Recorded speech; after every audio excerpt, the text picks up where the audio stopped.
Well, hello my fellow caramellers. How you doing today? Well, here it is. That 68 Camaro Grumpy's toy that you saw in that video about the AMT tires.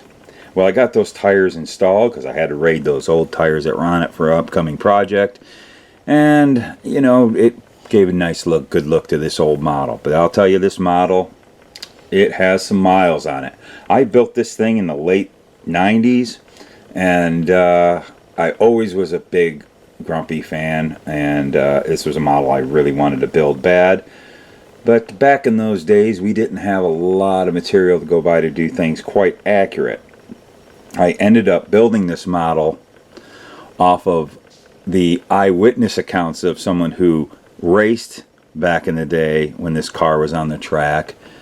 My friend Dave Molden, who is an amazing model builder, and he gave me a whole bunch of really good information about when he saw this car up close, and it was pretty accurate. And even in the late 90s, what was that, 30-year memories of Dave's, and now that we have a lot of access to good information on this car, or any car, anything you want, come to find out that the majority of his stuff, pretty much all of it really, what he said, was pretty accurate. So it turned out this model is fairly accurate for the day that it was built.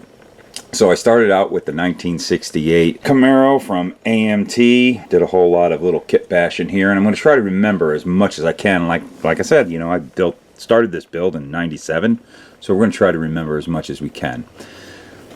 It is a, like I said, it has some miles on it. It is definitely not perfect. It's been to a lot of shows. It's won some awards. And it still looks pretty good for its age, I think. And I'm not too unhappy with it. And it like I said, it has seen its disasters. This thing once took a 4-foot drop to the floor too. So, and there's some scars from that, but I was able to keep this thing alive, which is good. It's still one of my favorite builds. But we're going to see some weirdness about it first. Coming around here, I've never been able to, and it seems that as the years gone by, it's gotten worse. I've never been able to get this hood to fit good. And it has a slight curl to it. I don't know why that happened. I don't know, from me sanding on it or working it. I cannot remember. But it also, there's modifications we'll see underneath that hood that probably keeps that thing up. So, bad modeling skills I have. Sorry. I know. But it was mostly displayed with the hood up. So I got away with that. But whatever. We'll live with it. And let's see, I painted this thing with Krylon. It is a Krylon white. I can't remember what they call it, but it's just their basic white or appliance white. And, you know, I primed it, sanded it. I had to take all the little Camaro scripts off, you know, that were here and up here. And I filled it in and did all that work. And I also had to get rid of, I think there was some chrome on the bottom, like a molded in chrome piece on the bottom. I had to get that gone. And minor body work and the typical stuff, getting rid of parting lines. And then I've always been using a lacquer base primer, you know, like a Duplicolor or plastic coat primer. And then I laid down the white from Krylon, and it's got Krylon Crystal Clear. And Krylon Crystal Clear, as you can see, I gotta say about that stuff, I don't really use it so much anymore. I moved into other things, but back in the day it was the first clear I could find that didn't yellow.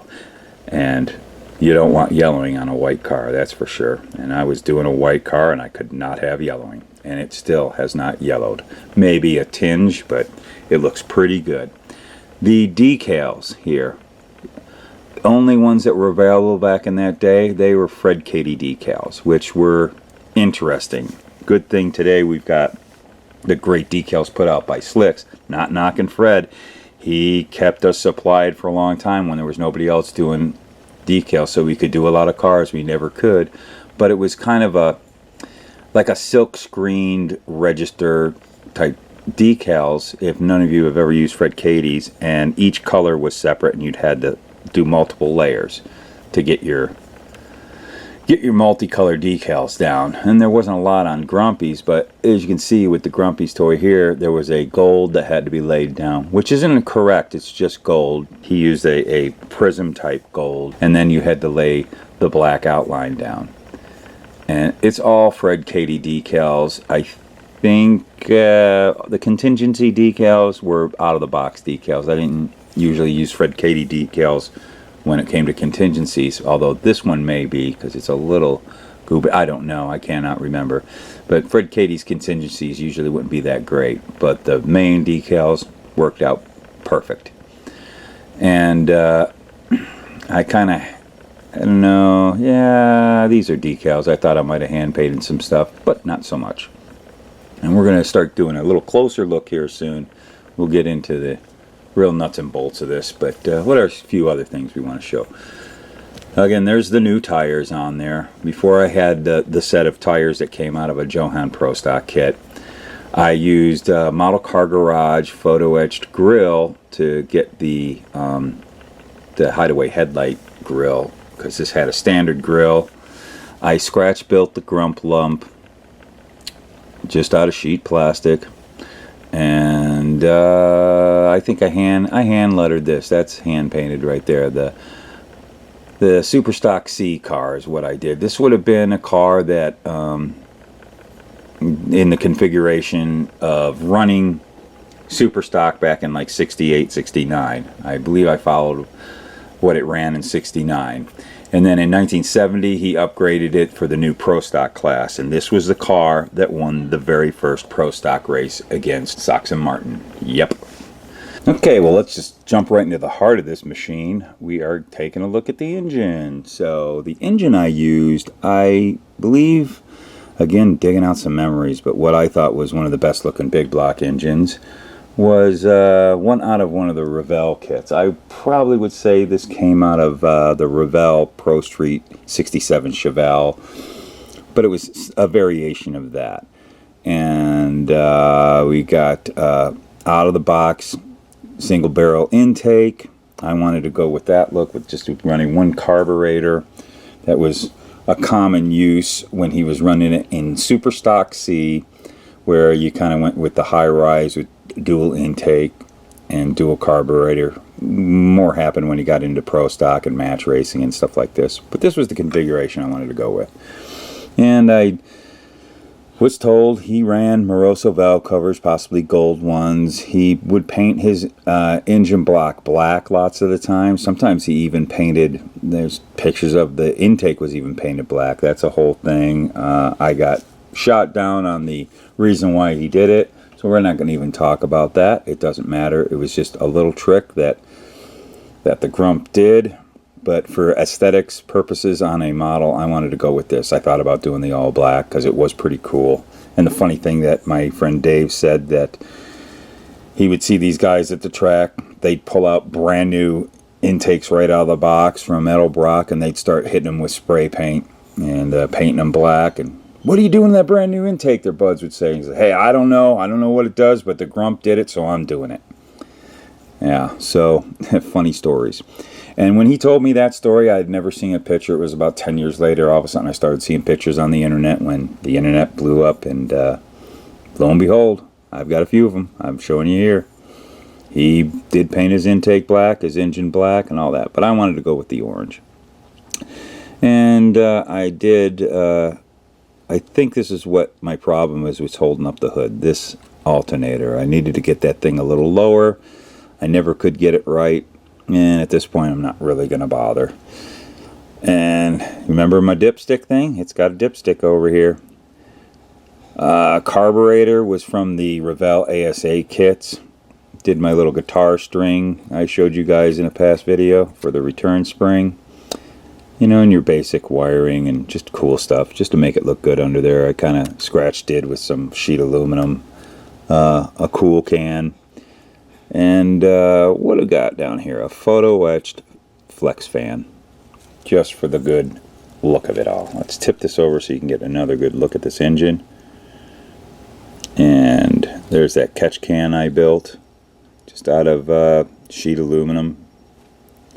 And something else that was really cool, after quite a few years this car was already built, I took it to a model show in California in like 2005 or 2007, and found this guy had this aftermarket stuff and had this really, really cool little, what do you call these things, velocity sacks, and it had a screen in it that's just domed perfect, and I was like, that would look cool on my Grumpy's toy. So I snagged it. I think it's a piece of aluminum too, if I'm not mistaken, but that just added a really cool look. I think I love that. That was just cool. The headers down in there, and we'll take an underside look. Those are the headers off of the 67 AMT Chevelle. Those are my favorite big block headers off that AMT Chevelle, the Pro Street Chevelle. We did a video on those two kits, the Revell and the AMT 67 Pro Street. Check it out if you haven't seen it. We know where those valve covers came from though, for sure, huh? Yeah, those are the 24 scale ones on there, because I just like the looks of them better. Out of those Monogram Pro Stocks, the Camaro Pro Stocks, like the rear Morrison. But these are gold, so they probably came out of the Mean and Nasty. Yeah, let's go with that. One last look. Just take a look at the engine, soak it in. There's the underside of the engine, and you can see those headers, and just everything orange. Pretty basic. Didn't go too crazy with it. I didn't do much updating to the chassis as far as out of the kit. This car is pretty well built out of the box from the AMT 68 Camaro. Let's get another good shot here. Okay, full underside shot here. I went ahead and added here some subframe connectors. I had heard that he ran subframe connectors back then. Maybe he did, maybe he didn't. I don't know for sure. But these cars were pretty flexible. I'm sure the Grump did something to stiffen it up. Everything else is pretty well out of the box. This rear end is the rear end. I believe it is the rear end that came out of that kit. Might not be. I cannot remember. The rear end kind of looks like it's not from the AMT kit. But it's just a 12-bolt rear end, I believe. I scratch build. We'll take a closer look at these a little later. But these Lakewood traction action bars are all scratch built. But everything else, it's pretty much out of the box. Let's take a close look. I'm going to flip it upside down, so we're looking at them upside down. There are my scratch built Lakewood slapper bars. Traction action bars. Just some stock styrene square tubing or rectangular tubing I used. Lakewood shocks I made. And the little Lakewood decal. Let's flip it around here. The Lakewood decal is all hand painted. I couldn't find anything small enough, so I just blobbed some paint on there. But yeah, those are all scratch built using evergreen plastic. Let's just give you a close look at this fend-angled hood. I don't know if it's warped or whatever. It probably doesn't sit there too well. More for the fact that that alternator's holding it up, but it's been like that for a couple decades, so I'm going to leave it be. And there you can see I think I did the factory out of the box. You know, there was always an indentation to cut the hood out. So I probably just followed the lines from the kit. Not sure. And scratch built that grump lump. A little open on the side. I think in there you can kind of see how it's just put together sheets of plastic. And bammo, grump lump. So here we are going to take a look at the back there. At the time, I never had a lot of good pictures. This car had the Rally Sport tail lights and the backup lights down here.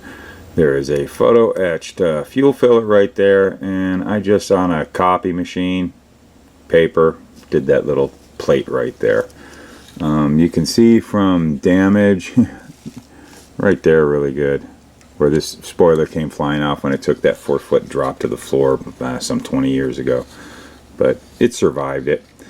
But something I always liked about Grumpy's toys, the early ones especially, you know, when they were still stock vehicles, is how he was so much into painting the gas tank, which it was stock gas tank in those days, white, to reflect the heat from the pavement and the sun and all that baking, just to try to keep the fuel cool any way you could.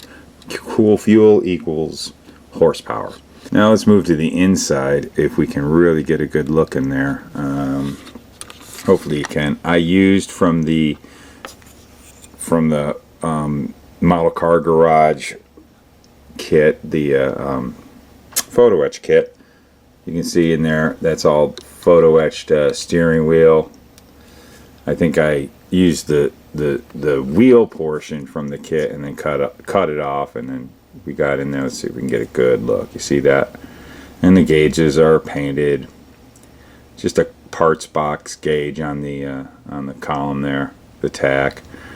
Oh, that shifter back in there needs something that was Hurst-like. I don't know if it's correct for that car. I went ahead and used a shifter from a NASCAR kit. Looks like probably a monogram NASCAR kit. Roll bar, just from when I asked my friend Dave, did he run a roll bar in the car back then? He just said yes, just a simple, you know, behind the seat roll bar. Well, as years turned on, seeing pictures, it wasn't a full across the cab roll bar. He used that 3-point triangular Lakewood roll bar that just went around the driver. That was safe enough. Don't worry, they were okay. Some seat belts in there with photo etched seat belt buckles, and the seat belts are just some ribbon, black ribbon. Now you can get a good look right there of that photo etched grill. And something else I did, I don't know if we're going to be able to see it. If you look at that radiator, of course I have no light to show you. I don't know if you can see.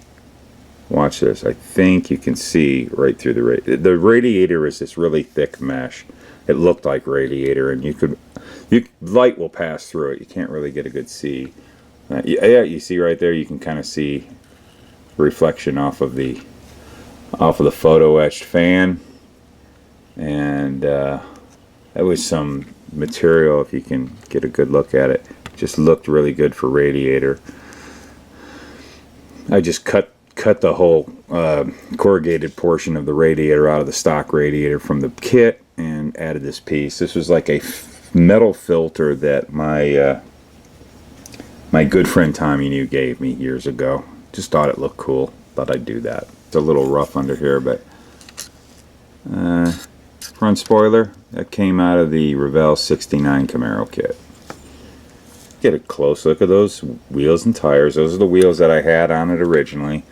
Where the wheels came from, I'm not 100% sure. Just parts box. I just tried to find something that looked like a good deep dish. And one thing about Craigers in 25th scale, it is so hard to find front runners in Craigers. It's really difficult. Have a tough time with that one. Not too bad for really a lot of just parts box stuff I used on this car. So there you have it. There is my 1968 Chevrolet Camaro Super Stock C car, built and driven by Bill Jenkins. This car was a very, very historic race car. His whole Grumpy's Toy line was really cool. I want to build more of them. Always have. Again, he's been a big hero of mine. That's for another video and another story. But this is my 68 Camaro. I want to thank you guys for watching. I hope you enjoyed this. I want to thank my producers. You guys are awesome. Couldn't do it without you. Don't forget my Teespring store. Buy all the shirts and mugs and anything else I put up there. It all helps support the channel. Like, subscribe, and share this video. Share it, please. I want to do a big shout out to Dave Molden. He was a huge help with the build of this just by talking to me. Over the years, discovered Dave's memory was pretty accurate. There isn't too much wrong on this model. We're going to do more Luka's builds, and we're going to do some more Luka's unbuilds, because these are pretty fun, and I hear from you guys. You want to see some of the stuff I've done in the past, so here it is. Thanks a bunch for watching. So remember, go build model cars, because they're fun.